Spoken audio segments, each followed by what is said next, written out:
इन दिनों भारत में राष्ट्रपति के चुनाव को लेकर उत्साह का माहौल बना हुआ है।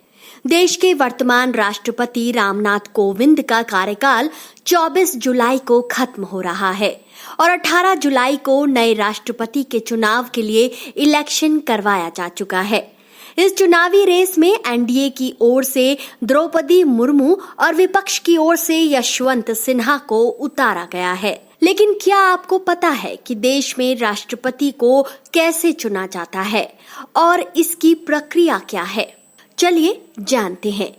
देश में होने वाला राष्ट्रपति का चुनाव अन्य चुनावों के मुकाबले काफी अलग और जटिल होता है। देश में राष्ट्रपति के चुनाव में सीधे तौर पर जनता की भागीदारी नहीं होती।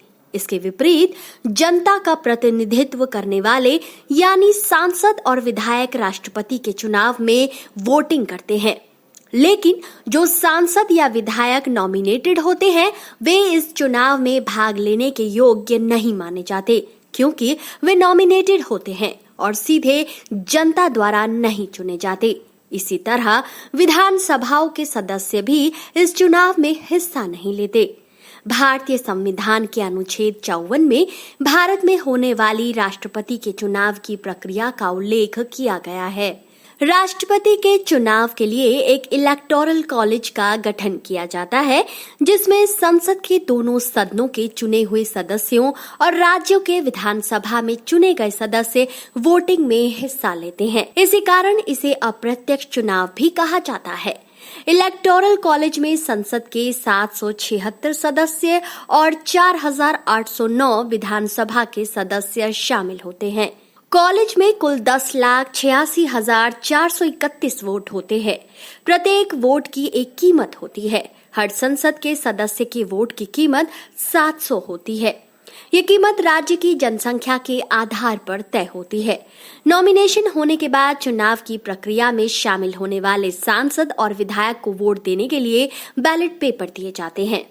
राष्ट्रपति के चुनाव में सिंगल ट्रांसफरेबल वोट का इस्तेमाल किया जाता है।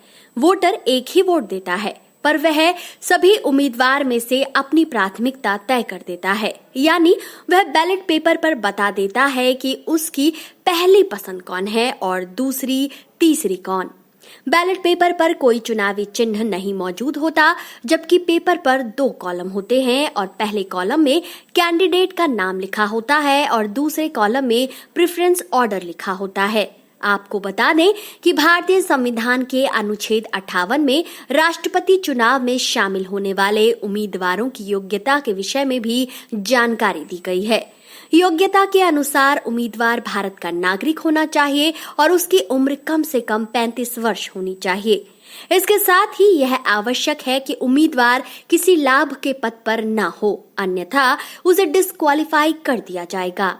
राष्ट्रपति के चुनाव में सबसे अधिक वोट प्राप्त करने वाला उम्मीदवार नहीं जीतता, बल्कि वही राष्ट्रपति बनता है जो सांसदों और विधायकों के वोटों के कुल वेटेज का आधे से ज्यादा हिस्सा प्राप्त कर लेता है। इस चुनाव में पहले से ही यह तय कर दिया जाता है कि जीतने के लिए कुल कितनी वोटों की जरूरत होगी।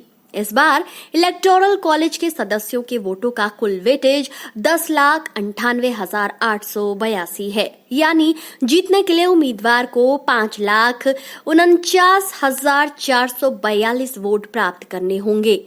जो उम्मीदवार सबसे पहले वोटों की इस संख्या को प्राप्त कर लेता है वही प्रेसिडेंट के रूप में चुना जाता है। इस चुनाव के नतीजे जल्द ही घोषित हो जाएंगे। देखने वाली बात होगी कि इस बार भारत का नया महामहिम कौन होगा। तो दोस्तों, आपको आज की ये जानकारी कैसी लगी? अपनी राय कमेंट सेक्शन में जरूर दीजिए और साथ ही आप ये भी बता सकते हैं कि जीतने वाले राष्ट्रपति का नाम क्या हो सकता है।